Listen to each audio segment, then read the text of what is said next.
Coach, it was kind of a struggle for y'all early. What was going wrong early, and what kind of broke it to get things going your way?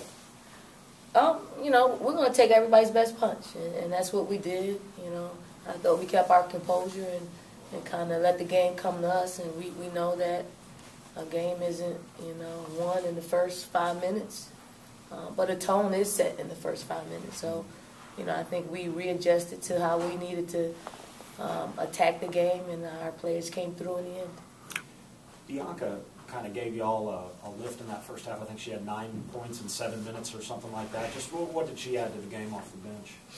Well, what Bianca, you know, she's instant offense. She always finds gaps in the defenses, and you know, we felt like we could utilize her in a way that will push Ole Miss back on their heels, and allowed us to kind of open the game up a little bit, play fast.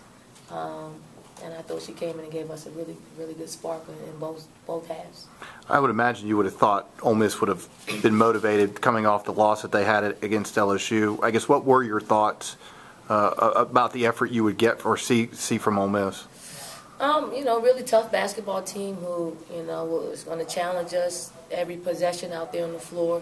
I mean, that didn't matter whether they won, you know, their last game or lost their last game. It is an SEC game.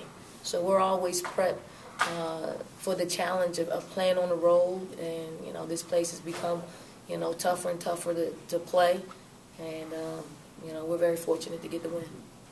You know, sometimes it's tough for a freshman point guard to come in and do things. Is it fair to say that Bianca's getting better as the season goes on, and then she's earning more of a role?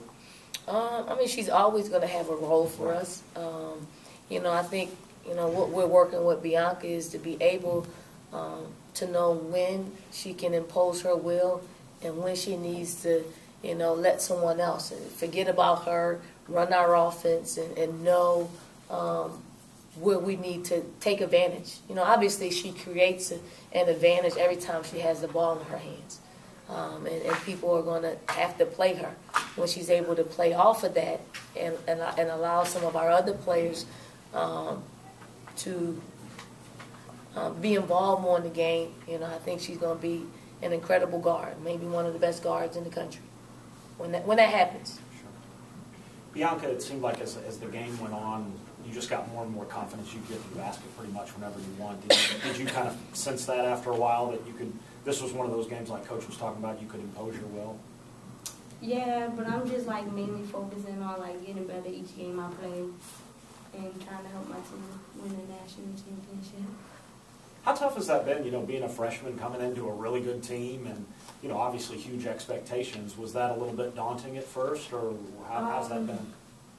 I say it is kind of hard for me right now, but I think, like, since I'm willing to learn, it's getting easier and easier for me. I know it's been 21 games into your career or something like that, but do you feel the game as a point guard slowing down a little bit, you know, getting a little easier to know when to push and when to pull back? Yes, because Coach Staley's actually helping me learn when to go and when not to go. So I guess that's what I have to do.